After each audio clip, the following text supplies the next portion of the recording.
அடுத்து என்ன? உலக உயிர்களின் உயிர்ப்பாலாக இருக்கிற நீர், அது விற்பனை பண்ணாமல பேனிட் தட தட மீறி வித்தான தூக்கி செயலாட.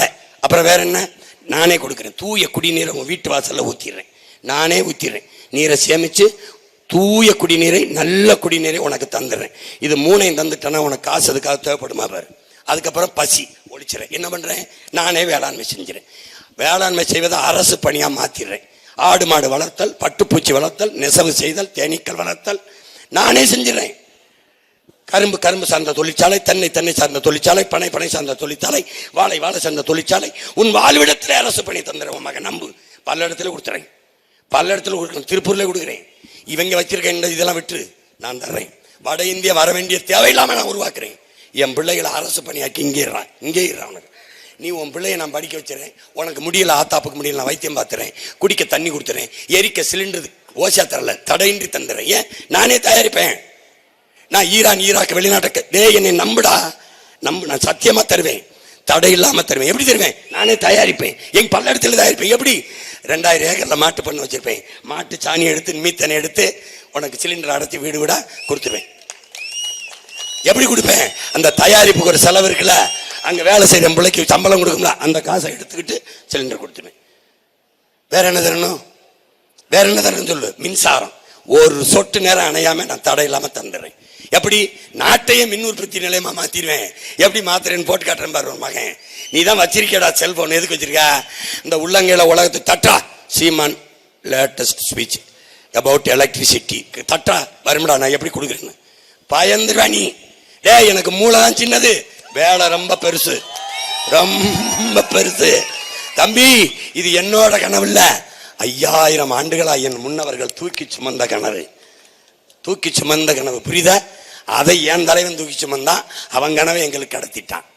அந்த கனவை என் முன்னாடி நிக்கிற என் பிள்ளைகளுக்கு கடத்துறேன். பேச்சை கட்டு போய் படுத்துறாத, எடுத்து பரப்பு. அண்ணே திருப்பூர்ல பேசுனது, காங்கேயத்தில் பேசுனது எடுத்து போடு, திரும்ப திரும்ப போட்டு காட்டு. ஒரு கனவு நாட்டை உங்க அண்ணன் கண்ணு வச்சிருக்கேன். எப்படி இருக்குன்னு நினைக்கிற? பசிங்கிற சொல்லு இல்லாம ஒழிப்பேன். பால் இருந்தால் ஒரு தேசம் பசியை சந்திக்காது. என் உடன் பிறந்தவனே, பால் முழுமையான உணவு. கணக்கில்லாத பண்ணைகளை வச்சிருப்பேன். உலகத்திலே அதிகமா இந்தியா மாட்டுக்கறி ஏற்றுமதி செய்தான் அதிக செலாவணியை ஈட்டுது. ஏன் நம்ம ஏற்றுமதி செய்ய முடியாதா? பீஃப் எக்ஸ்போர்ட்டுகே இந்துஸ்தான் இஸ் நம்பர் 1 என்று நாட்டின் பிரதம அமைச்சர் பேசுறது நீங்க கேட்டிருக்க. பால் மிகப்பெரிய சந்தை, மிகப்பெரிய சந்தை. சாராயம் 50,000 கோடி, ஒரு ஆண்டுக்கு பால் 3 லட்சம் கோடி. சாராயம் உயிரை எடுக்கும், பால் உயிரை கொடுக்கும்.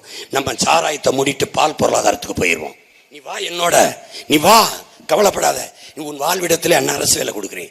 படிக்கல உனக்கும், படிச்சவன் உனக்கும், படித்தவன் படிக்காதவன் அனைவருக்கும் அரசாங்கம் வேலை தரேன். வா. அதுக்கு என்ன பண்ணணும்?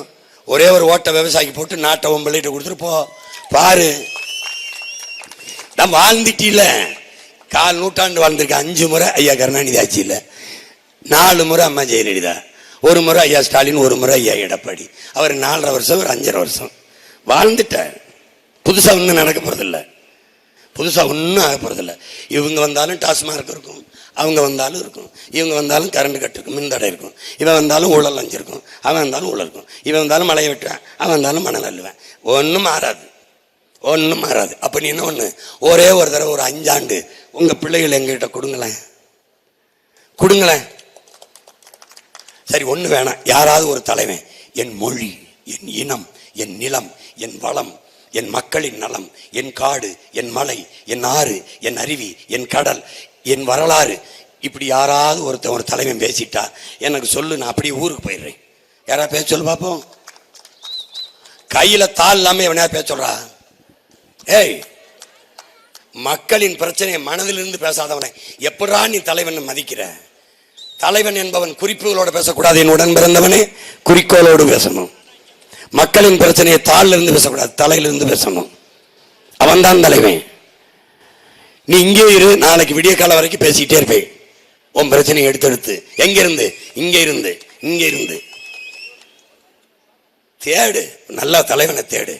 என் பையனுக்கு பொண்ணு பார்க்க போனா நல்ல பொண்ணு, என் பொண்ணுக்கு மாப்பிள்ளை நல்ல மாப்பிள்ளை, சாப்பிட போனா நல்ல சாப்பாடு, நகை வாங்கினா நல்ல டிசைன், நல்ல வடிவமைப்பு, புடவைனா நல்லா, எல்லாம் சரியா இருக்கணும், எல்லாம் நல்லா இருக்கணும். ஆனா தலைவன் மட்டும் தருதலையா இருக்கணும், கேனவனா இருக்கணும், தற்குறி பயலா இருக்கணும்.